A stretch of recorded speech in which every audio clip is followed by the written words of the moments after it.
நீதி கதைகள் டிவி. அது சீத்தம்மா பாட்டியோட வீடு. ஆத்தங்கரையோரமா இருந்துச்சு. ஆத்துல தண்ணி நிறைஞ்சு போயிருந்துச்சு. வீட்டை சுத்தி ஒரே கொடி கொடியா இருந்துச்சு. அதுல சொரக்கா, புடலங்கா, பீர்க்கங்காய் எல்லாமே தொங்கிக்கிட்டு இருந்துச்சு. ஆனா அத வாங்குறதுக்கு அங்க யாருமே இல்ல. சீத்தம்மா பாட்டி ஒரு பழைய போர்வையை போத்திக்கிட்டு வீட்டு திண்ணையில உக்காந்துக்கிட்டு வேடிக்கை பார்த்துக்கிட்டு இருந்தாங்க. பாட்டி அந்த குளிர பார்த்து, அப்பப்பா கோழி கூவிடுச்சு, காலையில குளிர் வேற அதிகமா இருக்கு, யாராவது ஒருத்தங்க காய்கறி வாங்க வருவாங்களான்னு பார்த்தா வரமாட்டேங்கிறாங்களே.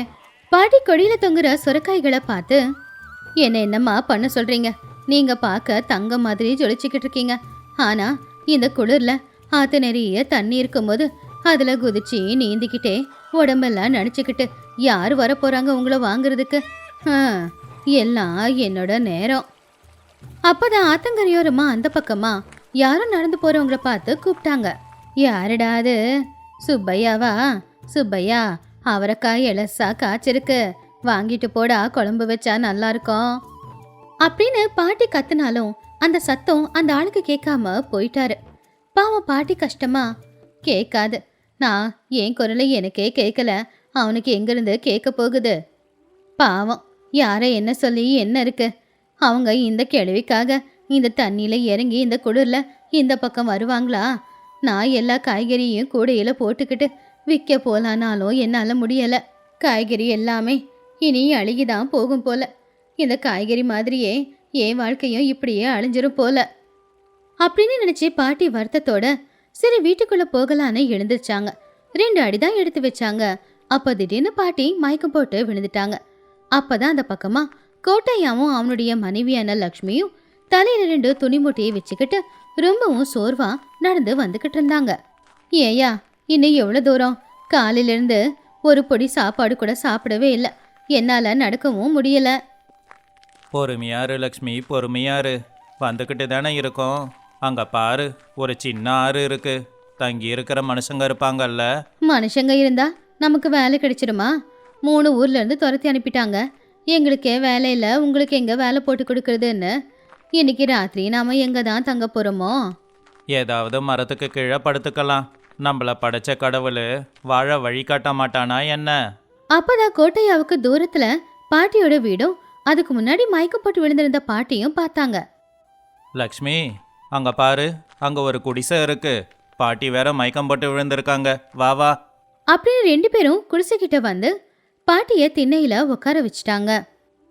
பாட்டி, பாட்டி, என்னாச்சு? கண்ணை திறந்து பாருங்க. லக்ஷ்மி, அங்க பாரு, தண்ணி இருக்கு, கொண்டு வந்து கூட. லக்ஷ்மி சரின்னு கொஞ்சம் தண்ணிய கொண்டு வந்து பாட்டியோட முகத்துல தெளிச்சு கொஞ்சம் தண்ணிய குடிக்கவும் கொடுத்தா. அப்ப பாட்டி கண்ணை திறந்து பார்த்து, யாருப்பா நீங்க? எங்க இருந்து வரீங்க? நாங்க வேற ஊருக்காரங்க பாட்டி, வேலை தேடி போய்கிட்டு இருக்கோம். பார்த்தா நீ மயக்கம் போட்டு விழுந்திருந்த. ஓஹோ, என் உயிர் போச்சுன்னு நினைச்சேன். இன்னும் உயிர் உடம்புல தான் தங்கியிருக்கா? வந்து உக்காருங்க, ரொம்ப சோர்வடைஞ்சு போயிருக்கீங்க போல. உங்களுக்கு ஒன்றும் ஆகலையே பாட்டி? உடம்பெல்லாம் நல்லாதான் இருக்கா? உடம்புக்கு நல்லாதாம்மா இருக்கு, ஆனா சாப்பிடாததுனால மயக்கம் போட்டுட்டேன்.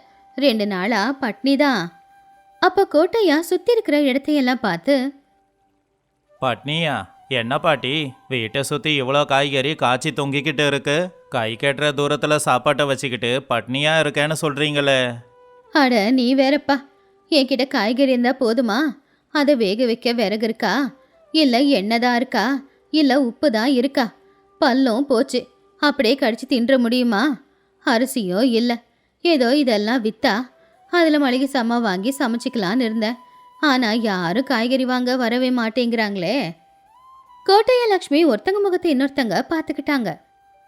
ஐயோ பாட்டி, சரி கவலைப்படாத, என்கிட்ட கொஞ்சம் சோள மாவு இருக்கு, நான் ரொட்டி செஞ்சு கொடுக்குறேன். அப்படியே இந்த பூசணிக்காயை வேக வச்சு கொண்டு வரேன், 2 சேர்த்து சாப்பிட்டா நல்லா இருக்கும். அப்பாடா, கடவுளே நேரில் வந்த மாதிரி இருக்கு. வீட்டுக்குள்ள போமா, அடுப்பு பக்கத்தில் ஒரு 4 விறகு வச்சிருக்கேன். வீட்டுக்குள்ள ஒரு சின்ன விளக்கு எரிஞ்சுக்கிட்டு இருந்துச்சு. லக்ஷ்மி அடுப்பை பற்ற வச்சு ரொட்டியையும் செஞ்சு அப்படியே பூசணிக்காயையும் வேக வச்சு கொண்டு வந்தா. வெளியில குளிருக்கு நெருப்பு மூட்டிக்கிட்டு சுத்தி உட்காந்து எல்லாரும் சாப்பிட ஆரம்பிச்சாங்க. சும்மாவா சொன்னாங்க பசி ருசி அறியாதுன்னு? உப்பே இல்லைனாலும் பூசணிக்காய் நல்லா இருக்கு. நீங்க வரலனா இன்னைக்கே நான் செத்து போயிருப்ப போல தெரியுது. ஆமா, நீங்க எங்க தான் போறீங்க? தெரியல பாட்டி, எங்கேயாவது வேலை கிடைக்கும்னு போய்கிட்டு இருக்கோம். இந்த ராமாபுரத்துல வேலை கிடைக்கும்னு சொன்னாங்க. அதான் வந்தோம். எங்க ஊர்ல வறட்சி, அதான் வேற ஊரை தேடி போய்கிட்டு இருக்கோம். ராமாபுரமா? அதோ இந்த ஆத்துக்கு அந்த பக்கம் இருக்கிறது ராமாபுரம், இது சீதாபுரம். இங்கிருந்து ராமாபுரத்துக்கு எப்படி போவீங்க? பரிசலும் இல்ல, படகும் இல்ல. சுத்தி போகணும்னா 13 கிலோமீட்டர் நடந்து போகணும். ஐயோ, அவ்வளோ தூரமா? என்னால முடியாது பாட்டி, என் காலில் அவ்வளோ பலம் இல்லை. அதுதாம்மா என்னோட பிரச்சனையும். இந்த ஆறுல கடல் மாதிரி தண்ணி வந்துருச்சு. ஜனங்களால இந்த பக்கம் வரவும் முடியல, என்னாலையும் அந்த பக்கம் போக முடியல. நடுவுல நான் மாட்டிக்கிட்டேன். கோட்டையா யோசிக்க ஆரம்பிச்சான். அவன் சாப்பிட்டுக்கிட்டே அந்த பக்கம் திரும்பி ஆத்துல இருக்கிற தண்ணி, பாட்டியோட வீடு சுத்தி இருக்கிற காய்கறிய பார்த்துக்கிட்டு இருந்தான். பாட்டி, நான் ஒன்று கேட்கவா? என்னப்பா கேளு. எங்களுக்கு எப்படியும் வேலை இல்லை. உங்ககிட்ட வேலை இருக்கு, ஆனால் செய்ய முடியல. இந்த காய்கறியை விற்று பணம் சம்பாதிச்சுட்டு வரேன். 3 பேரும் சாப்பிடலாம்ல? என்கிட்ட என்னப்பா வேலை இருக்கு? இந்த செடி கொடங்களுக்கு தண்ணி ஊத்துறது, அதை நான் தவழ்ந்துக்கிட்டு போயாவது ஊத்திடுவேன். உண்மையான கஷ்டம் விற்கிறது இல்லையா? அதான் பாட்டி நானும் சொல்கிறேன். விற்கிற வேலையை நான் செஞ்சுட்டு வரேன். அதுக்கு பதிலாக எங்களுக்கு 3 வேளை சோறு போடு. விற்க போறியா? எப்படிப்பா? அவ்வளோ தூரம் நடந்து போய் மூட்டையை சுமந்துக்கிட்டா அதெல்லாம் கஷ்டம்ப்பா. நடக்க மாட்டேன் பாட்டி, நானும் நடக்க மாட்டேன். காய்கறியும் நடக்க வைக்க மாட்டேன். எப்படி கொண்டு போகிறேன் பாரு. ஏயா, என்ன செய்ய போற? காத்துல பறந்து போக போறியா? பறந்தெல்லாம் போக மாட்டேன், தண்ணி வழியாக தான் போக போகிறேன். பாட்டி, உங்கள் வீட்டுக்கு பின்னாடி பெரிய பெரிய மூங்கில் கொம்பு, அப்புறம் பெரிய பெரிய பலகைலாம் இருக்கிறத பார்த்தேன். அதை வச்சு ஒரு படகு பண்ணிக்கிறேன். அப்புறம் தண்ணியில் ஓட்டிக்கிட்டு போவேன். படகா? உனக்கு செய்ய தெரியுமா? பாட்டி, எங்கள் அப்பா மர வேலை செய்கிறவர். அவர்கிட்ட படகு செய்ய நான் கற்றுக்கிட்டு இருக்கேன். உங்ககிட்ட இருக்கிற எல்லா கயிறையும் கூட, அதை வச்சு எப்படியாவது ஒரு படகை தயார் பண்ணுறேன். உன்னையும் படகுல ஏற்றிக்கிட்டு ராமாபுரத்துக்கும் சீதாபுரத்துக்கும் போகிறேன். அழகாக காய்கறி எல்லாத்தையும் வித்துடலாம். இது நல்ல யோசனை. நாமளும் எதையும் தூக்க தேவையில்லை, நடக்கவும் தேவையில்லை. உண்மையிலே இது செய்ய முடியுமாப்பா? அப்படின்னா மறுபடியும் எனக்கு ஒரு வாழ்க்கை கொடுக்க போறியா? நம்பிக்கையா இருங்க பாட்டி. நாளைக்கு காலையிலேயே வேலையை ஆரம்பிக்கிறேன். நல்லபடியாக படகையும் செஞ்சு முடிக்கிறேன். நீங்க 2 பேரும் கடவுள் மாதிரி வந்திருக்கீங்க. படகெல்லாம் செஞ்சு முடிக்கிற வரைக்கும் இங்க இவ்வளோ காய்கறி இருக்கு. இதை வேக வச்சு சாப்பிடலாம். வேலையை ஆரம்பிங்க. கோட்டையா வேலையை தொடங்கினான். லக்ஷ்மி அவனுக்கு உதவிகளை செஞ்சுக்கிட்டு இருந்தா. மூங்கில் கொம்பையெல்லாம் வெட்டி கொண்டு வந்தாங்க. பாட்டி திண்ணையிலேயே உட்காந்துக்கிட்டு அவங்கள பார்த்துக்கிட்டு இருந்தாங்க. லக்ஷ்மி, அந்த கயிறையும் ட்ரம்மையும் கொண்டு வா. ட்ரம்மை இந்த மூங்கில் கம்பத்துக்கு கீழே வச்சு கயிறை போட்டு நல்லா இறுக்கி கட்டணும். அப்ப லக்ஷ்மி கயிறை கொடுத்து, ஏங்க, உண்மையிலே இந்த படகு தண்ணியில மிதக்குமா, இல்ல நம்ம தண்ணியில முழுகிடுவோமா? என் வேலை மேலே உனக்கு சந்தேகமா? எங்கள் அப்பா செஞ்ச படகெல்லாம் வெள்ளம் வந்தா கூட மூழ்கி போகாது. அதே மாதிரி தான் நானும் செய்வேன். நீ பார்த்துக்கிட்டே இரு, எவ்வளோ அழகாக செஞ்சு முடிக்கிறேன்னு. ஏப்பா, அந்த மூங்கில் கொம்புல கொஞ்சம் பசைய ஒட்டு, இல்லைன்னா தண்ணியே இழுத்துக்கோ. வீட்டுக்குள்ள கொஞ்சம் பசை இருக்கு, இரு கொண்டு வந்து கொடுக்குறேன் அப்படின்னு சொல்லி பாட்டி போய் கொஞ்சம் பசையை கொண்டு வந்து கொடுத்தாங்க. 3 பேரும் ஒரு குடும்பமா வேலை செய்ய ஆரம்பிச்சாங்க. ஏன் பாட்டி, உனக்குன்னு துணைக்கு யாருமே இல்லையா? இருந்தாங்கப்பா, என் பிள்ளையும் மருமகளும் இருந்தாங்க. 2 பேரும் போய் சேர்ந்துட்டாங்க. அன்னையிலிருந்து இந்த வீடு தான் எனக்கு ஒரே ஒரு வழி. இப்போ நீங்க வந்திருக்கீங்க, கடவுள் மாதிரி வந்திருக்கீங்க. இனி நாங்க இருக்கோம்ல பாட்டி, நீ எதுக்கும் கஷ்டப்படாத. சாயந்தர நேரத்துக்கு ஒரு அழகான படகு தயாராச்சு. அதுக்கு பலமா இருக்கிற ஒரு துடுப்பையும் கோட்டையா தயார் பண்ணா. முடிஞ்சது, படகு தயாராயிடுச்சு. நாளைக்கு நாம இதில் பயணத்தை ஆரம்பிக்க போகிறோம். கோட்டையா லக்ஷ்மி 2 பேரும் விளைஞ்ச காய்கறியை கூடையில போட்டு அந்த கூடை எல்லாத்தையுமே படகுல ஏத்துனாங்க. அதுக்கப்புறம் பாட்டியையும் கையை பிடிச்சி படகுல ஏத்திட்டாங்க. பாட்டி கொஞ்சம் பயந்துக்கிட்டே ஏறி, பார்த்துப்பா, படகு அசைஞ்சிக்கிட்டு இருக்கு. பயப்படாத பாட்டி, நல்லா உக்காந்துக்கோ. லக்ஷ்மி, நீ அந்த பக்கம் உட்காரு, நான் துடுப்பு போடுறேன். கோட்டையா மெதுவா துடுப்பு போட ஆரம்பிச்சான். படகு அங்கிருந்து மெதுவா அசைஞ்சுது. அதை பார்த்து பாட்டியோட முகத்துல ஒரே சந்தோஷம்தான். ஆஹா, ரொம்ப நல்லா இருக்குப்பா. நாம நடக்கவும் இல்லை, ஆனா அழகா நடந்து போற மாதிரியே இருக்கு இந்த படகு. ஆமா பாட்டி, நீ பார்க்க ராஜமாதா மாதிரி இருக்க. படகு தண்ணியில மெதுவா முன்னாடி போய்கிட்டு இருந்துச்சு. ராமபுரத்து ஜனங்க எல்லாருமே அந்த ஆத்தங்கரையோரமா உட்காந்துக்கிட்டு இருக்கும்போது படகு வரதை பார்த்து அவங்க எல்லாரும் ஆச்சரியப்பட்டாங்க. டே, அங்க பாரு, படகு வருது. அதில் நம்ம சீதாமா இருக்காங்க. அட ஆமா, சீதாமாவால் எழுந்திருக்கவே முடியாது. யாரோ படகு ஓட்டுறாங்களே, படகு ஓட்டுறது யாரு? படகு கரைக்கு வந்து சேர்ந்துச்சு. கோட்டையா படகு கரையில கட்டி போட்டான். சீத்தம்மா சத்தம்மா, ஏன்பா ஓ ஜனங்களா, உங்களால தண்ணிக்குள்ள வர முடியலன்னு தான் நான் காய்கறி எடுத்துக்கிட்டு உங்க பக்கத்துல வந்திருக்கேன். வாங்க வாங்க, தக்காளி, வெங்காயம், சொரக்காய், பூசணிக்காய் எல்லாம் இருக்கு. அப்பா கூட்டத்துல இருக்கிற ஒரு பொண்ணு வந்து, அட பாட்டி, இன்னுமா நீ உசுரோட இருக்க? உன்னை வந்து பார்க்கத்தான் முடியல. ஆனா நீ இருக்கியோ இல்லையோ அப்படின்னு நினைச்சு கவலைப்பட்டுக்கிட்டு இருந்தேன். எனக்கு என்னடி, நான் நல்லா தான் இருக்கேன். இதோ என் புள்ள கோட்டையா இருக்கானே, அவனால தான் நான் நல்லா இருக்கேன். யாருமா இந்த பையன்? படகு இவன் பண்ணது தானா? இவன் எனக்கு கடவுள் கொடுத்த பையன். சரி சரி, வீணா எதுக்கு பேச்சு? காய்கறி யாருக்கு வேணுமோ எல்லாரும் வாங்கிக்கோங்க. எனக்கு வீட்டுல அரிசியும் இல்ல, பருப்பு கிடையாது, சீக்கிரம். ஜனங்க எல்லாரும் எனக்கு இது வேணும், இன்னைக்கு இது வேணும் அப்படின்னு கேட்க ஆரம்பிச்சாங்க. லக்ஷ்மி கோட்டையா அவங்களுக்கு அதை வெயிட் போட்டு கொடுத்துக்கிட்டு இருந்தாங்க. பாட்டி அவங்க கிட்ட காசு வாங்கி இடுப்புல சுருகிக்கிட்டு இருந்தாங்க. பாட்டி, கத்திரிக்காய் நல்லா இருக்கு, இந்தா பணம். ஆமா பாட்டி, மறுபடியும் நீங்க எப்போ வருவீங்க? காலையிலேயே வந்துடுவோம்மா. காலையில இந்த பக்கம், சாயந்தர நேரம் சீதாபுரத்து பக்கம். உங்களுக்கு என்ன வேணும்னு சொல்லுங்க, கொண்டு வரோம். ரொம்ப நல்லதுப்பா. இனி அவ்வளோ தூரம் வர வேண்டிய அவசியம் இல்லை. நாளைக்கு எனக்கு கீரை கொண்டு வாயேன். காய்கறி எல்லாம் வித்து தீந்துருச்சு. ஏன்பா பாத்தியா, காய்கறி எல்லாம் தீந்து போச்சு. என்கிட்ட இப்போ 100 ரூபாய் இருக்கு. பாட்டி, இன்னும் என்ன? வீட்டுக்கு தேவையான பொருளை வாங்கலாம் வா. 3 பேரும் மளிகை கடைக்கு போனாங்க. அப்ப லக்ஷ்மி, பாட்டி கொஞ்சம் உப்பு, காரம், எண்ணெய், அப்படியே அரிசி வேணும். வாங்கலாம் லக்ஷ்மி. அது மட்டும் இல்லாம உங்க 2 பேருக்கு புது துணி வாங்கணும். எனக்கு புடவை கிழிஞ்சு போயிருக்கு. 3 பேருக்கு போட்டுக்க நல்ல துணி இல்லைல்ல. பரவாயில்ல பாட்டி, சாப்பாடு முக்கியம். ஆமாண்டா, சாப்பாடு முக்கியம்தான். அதுக்குன்னு நல்ல துணி போடக்கூடாதா என்ன? ஐயா, ஒரு மூட்டை அரிசி, பருப்பு, எண்ணெய், அப்படியே எங்க 3 பேருக்கு புது துணியும் கொடுங்க. அவங்க சந்தோஷமா தேவையான பொருள் எல்லாத்தையும் எடுத்துக்கிட்டு குடிசைக்கு போனாங்க. அன்னைக்கு குடிசையில பெரிய பண்டிகை மாதிரி தான் இருந்துச்சு. விளக்கு வெளிச்சத்துல சோறு வெந்துக்கிட்டு இருந்துச்சு. எண்ணெய் போட்டு தாளிச்ச குழம்பும் அந்த பக்கம் அடுப்புல கொதிச்சுக்கிட்டு இருந்துச்சு. 3 பேரும் புது துணியை போட்டுக்கிட்டு சந்தோஷமா சாப்பிட்டுக்கிட்டு இருந்தாங்க. அப்பாடா, இப்படி சாப்பிட்டு எவ்வளவு நாளாச்சு. சாப்பாட்டுல உப்பு போட்டு சாப்பிட்டா சுவைதான். உண்மைதான் லக்ஷ்மி. பாட்டி, நீங்க செஞ்ச எண்ணெய் கத்திரிக்காய் ரொம்ப அருமையா இருக்கு. சாப்பிடுங்கப்பா, நல்லா சாப்பிடுங்க. இத்தனை நாளா நான் அனாதைன்னு நினைச்சுக்கிட்டு இருந்தேன். ஆனா இப்ப தெரியுது, எனக்குன்னு ஒரு குடும்பம் இருக்குப்பா. ஆனா பாட்டி, எங்களுக்கு வேலை கிடைச்சிருக்கு. கூலியும் அதிகம்தான். நாங்க நாளைக்கு போகணுமா இல்ல? பாட்டி சாப்பிடுறத நிப்பாட்டிட்டு ரொம்ப பயத்தோட, போக போறீங்களா? வந்த வேலை முடிஞ்சதுன்னு கிளம்புறீங்களா? என்ன மறுபடியும் அந்த இருட்டு அறையில தனியா விட்டுட்டு போக போறீங்களா? எங்களுக்கு போகணும்னு இல்ல பாட்டி. ஆனா இது உங்க வீடு. நாங்க யாரோ. யாரு சொன்னது நீங்க யாரோன்னு? இது வரைக்கும் எனக்குன்னு யாருமே இல்ல. நீங்க இருக்கீங்கன்னு நான் சந்தோஷமா இருக்கேன்.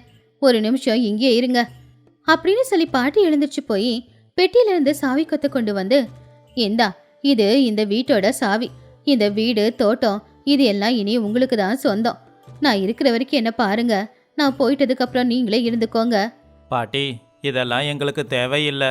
எங்களுக்கு தாய் பாசம் போதும். உனக்கு பிள்ளைங்க இல்ல, எங்களுக்கு தாய் தகப்பன் இல்ல.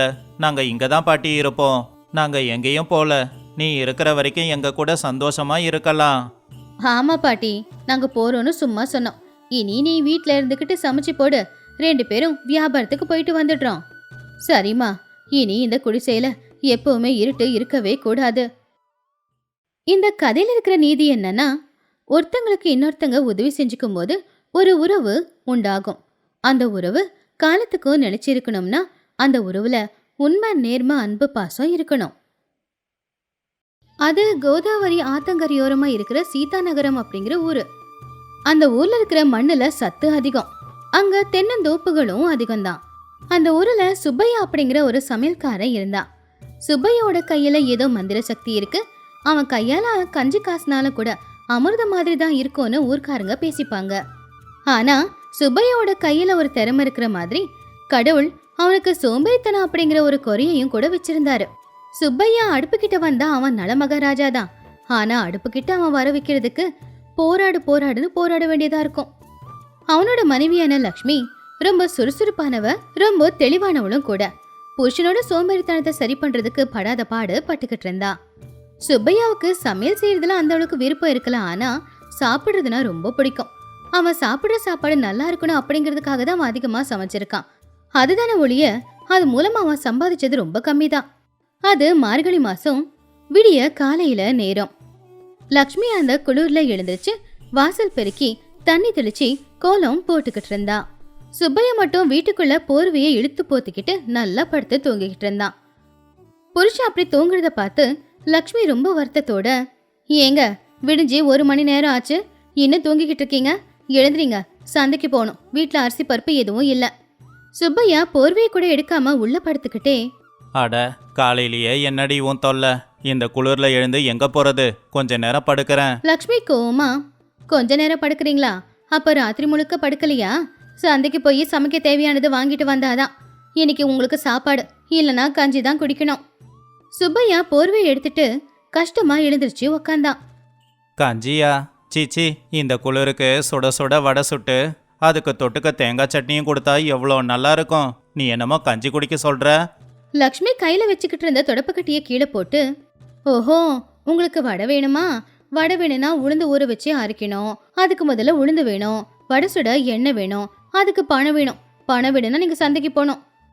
சுப்பையா தலையை சுரிஞ்சுக்கிட்டே, அட மறுபடியும் ஆரம்பிச்சிட்டியா? நீ என் பொண்டாட்டி, என்னை சந்தோஷமா வச்சுக்க வேண்டியது உன்னோட கடமை. நான் கேட்கறத நீ செஞ்சு கொடுக்கணும். நான் என்ன பண்ணணும்னு நீங்க சொல்லாதீங்க. உங்க சோம்பேறித்தனத்தினால வீட்டுல இருக்கிற பணம் எல்லாம் தீந்து போச்சு. பக்கத்து ஒரு ஜமீன்தார் வீட்டு கல்யாணத்துக்கு ஒத்துக்கிட்டு இருந்திருந்தா இந்நேரம் சமையல் செஞ்சு 4 காசாவது சம்பாதிச்சிருக்கலாம். என்னது ஜமீன்தார் வீட்டு கல்யாணமா? என் தகுதி என்ன, அவங்க தகுதி என்ன? என் சாப்பாட்டு சுவைக்கு கடவுள் கீழே இறங்கி வந்து சாப்பிடணும். இவங்க கொடுக்குற சில்லற காசுக்கு நான் கஷ்டப்பட்டு சமைக்கணுமா? லக்ஷ்மி ரொம்ப கோவமா, ஆமா ஆமா, உங்க தகுதி என்னங்கிறது எனக்கு தெரியாதா? இன்னைக்கு நம்ம 2 பேரும் பட்னியா தான் இருக்கணும். உங்களை மாதிரி சோம்பேறி கூட இருக்கிறத விட பிச்சை எடுத்தாவது போய் சாப்பிட்டுக்கலாம் போல அப்படின்னு சொல்லி லக்ஷ்மி கோவமா உள்ள போயிட்டா.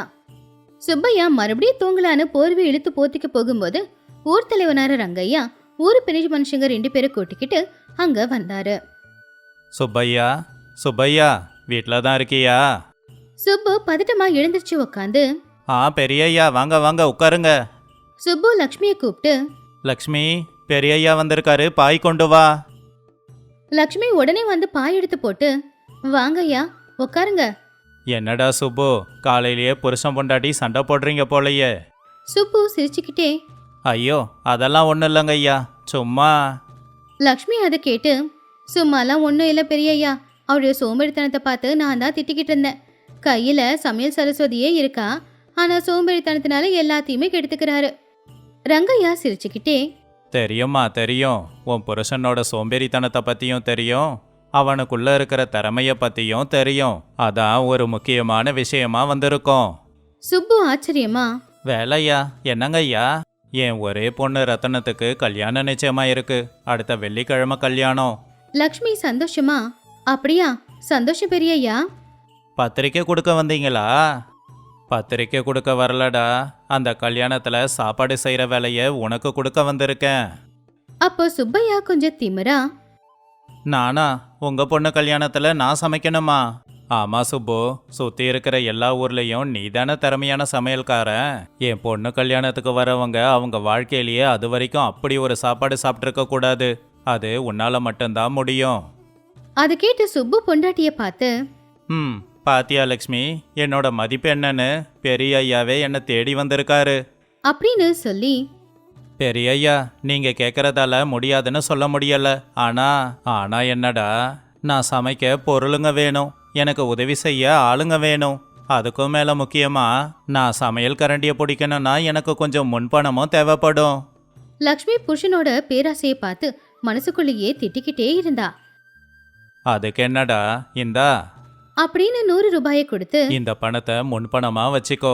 அப்படியே சமைக்க தேவையான அரிசி எண்ணெய் எல்லாத்தையும் நான் வீட்டுக்கே கொடுத்து அனுப்புறேன்.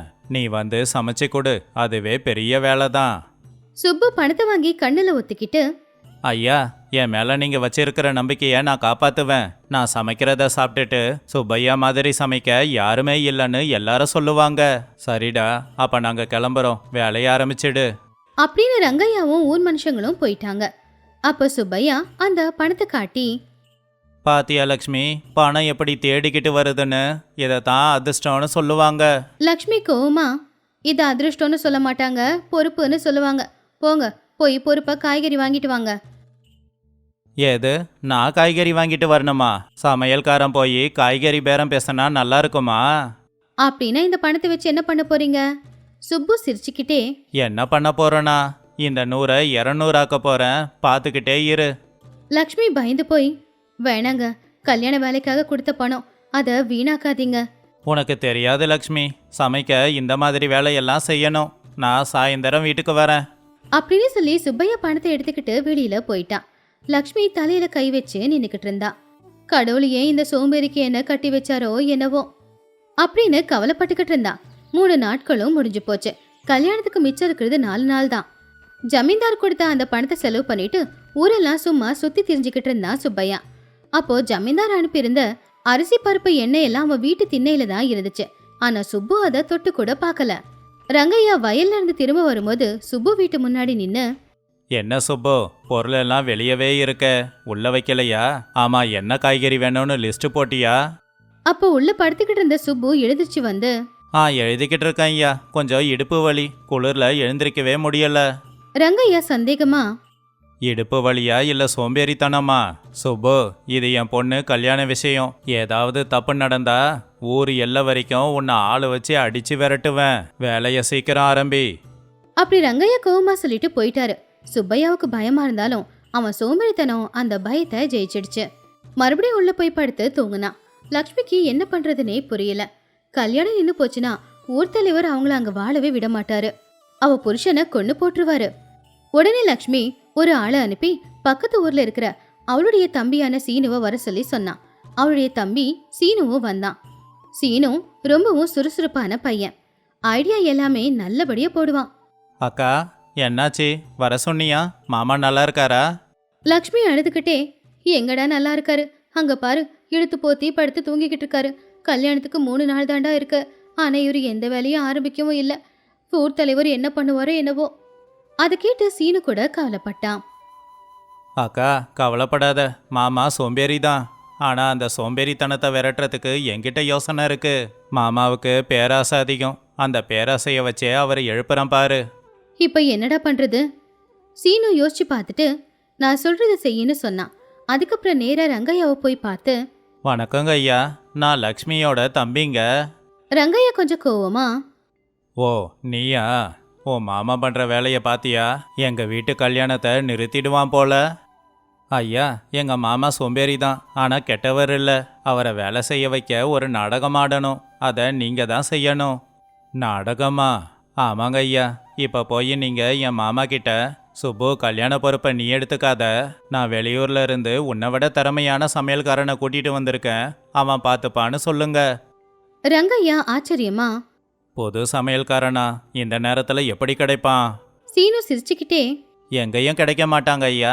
அந்த புது சமையல்காரன் வேற யாரும் இல்ல, நான் தான். ரங்கையா ஆச்சரியமா, நீயா? ஆமா ஆமா, நானே புது சமையல்காரன் வேஷத்துல வரேன். ஆனா ஒரு கண்டிஷன், எனக்கு உதவியாளா இருக்க வேண்டியது அந்த சுப்பு மட்டும்தான். வேற யாருமே அங்க வரக்கூடாது. ரங்கையாவுக்கு விஷயம் புரிஞ்சுது. சரியா சொன்ன சீனு, உன் யோசனை நல்லா இருக்கு. சரி சரி, நீ சொன்ன மாதிரியே சுப்புவுக்கு பாடம் கத்து கொடுக்கலாம். ரங்கையா சுப்புவோட வீட்டுக்கு போனாரு. சுப்பு அப்பதான் எழுந்திருச்சு வீட்டு திண்ணையில உக்காந்துக்கிட்டு இருந்தான். அப்ப ரங்கையா கம்பீரமா, சுப்பு, உனக்கு ஒரு நல்ல செய்தி. நீ என் பொண்ணு கல்யாணத்துக்கு சமைக்க வேண்டியதில்ல. சுப்பு ஆச்சரியமா உள்ளுக்குள்ள சந்தோஷமா, அப்படியா? எதுக்குங்க? உன்னோட சோம்பேறித்தனத்தை பத்தி எனக்கு தெரியுமே, அதான் பக்கத்தூர்ல இருந்து ஒரு பெரிய சமையல்காரரை இறக்கியிருக்கேன். இந்நேரம் அவரு வந்திருப்பாரு. அவரே சமையல் வேலை எல்லாம் பார்த்துப்பாரு. நீ முன்பணம் வாங்கியிருக்கல்ல, அவருக்கு உதவியாரு போதும். சுப்பு சந்தோஷமா, அதனால என்னங்க ஐயா, பெரிய சமையல்காரர்கிட்ட வேலை செஞ்சா சந்தோஷம்தான். அப்பாடா, தொல்லையே இல்லை. அந்த ஆளு சமைச்சா நான் உக்காந்து நல்லா சாப்பிடுவேன். கொஞ்ச நேரத்துக்கு அப்புறமா ஒரு மாட்டு வண்டி வந்து நின்னுச்சு. அதுல இருந்து தலைப்பாகைய கட்டிக்கிட்டு பெரிய தாடி மீச, கழுத்துல நிறைய ருத்ராட்ச மாலை, இது எல்லாத்தையும் போட்டுக்கிட்டு சமையல்காரன் வந்து இறங்குனான்.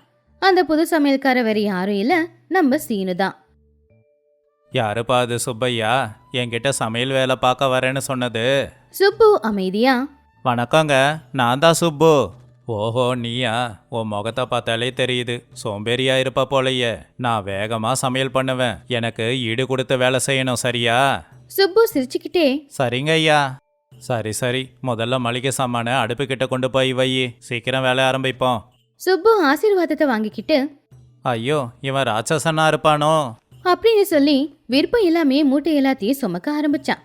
சமையல் வேலையும் ஆரம்பிச்சுது. வீரபத்ர மட்டும் அங்க இங்க ராஜாவா சுத்திக்கிட்டு இருந்தான். ஏ சுப்பு, வடைக்கு யாரு மாவு பிசைவாங்க? போ போ.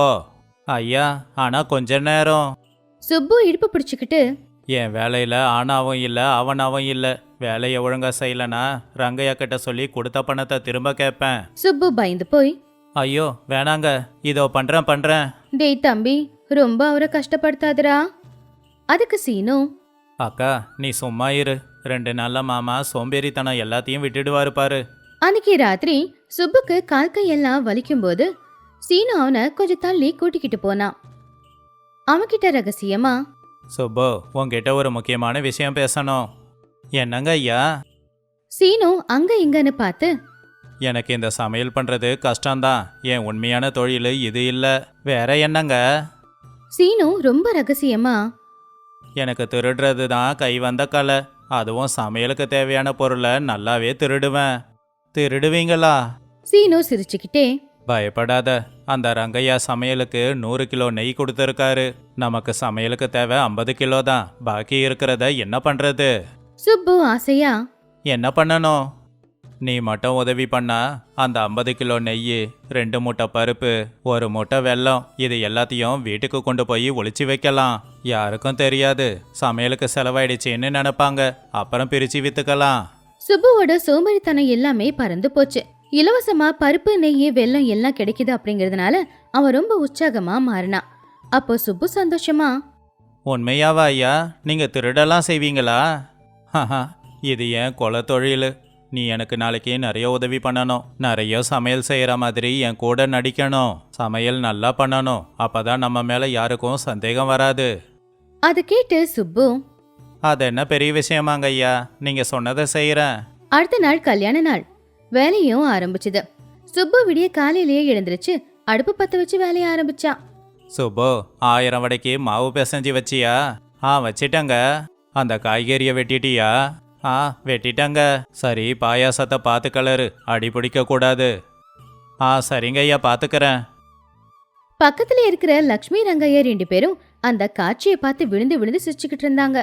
சுப்பு பேராசையால அவனுடைய சோம்பேறித்தனம் எல்லாத்தையுமே மறந்து போய் கஷ்டப்பட்டு வேலையை செஞ்சுக்கிட்டு இருந்தான். சீனு அடிக்கடி ஒரு நெய் டப்பாவையும் ஒரு பருப்பு முட்டையையும் காட்டி, இது நமக்கு சேர வேண்டியது, பத்திரம் அப்படின்னு சொல்லிக்கிட்டு இருந்தான். அதை கேட்டு சுப்பு இன்னும் உற்சாகமா வேலை பார்த்துக்கிட்டு இருந்தான். அது சாப்பாடு நேரம். சாப்பாடு ரொம்ப அருமையா இருக்கு.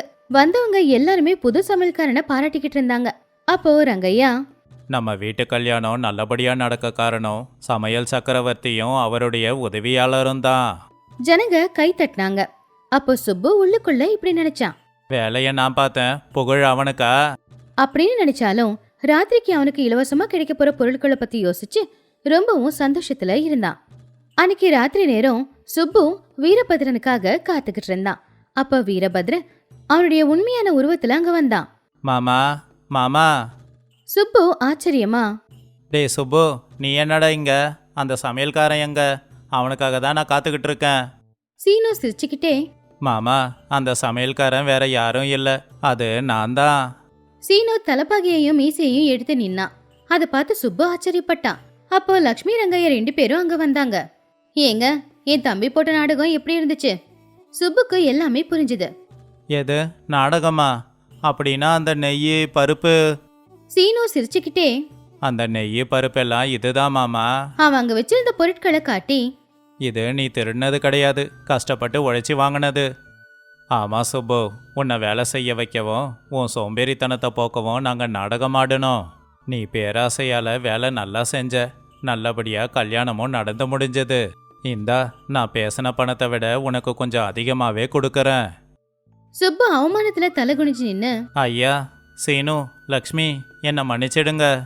உண்மையிலேயே நான் பெரிய சோம்பேறி தான். எந்த வேலையும் செய்யாம இருக்கிறது தான் என்னை உங்க முன்னாடி ஒரு குற்றவாளியா நிறுத்தி இருக்கு.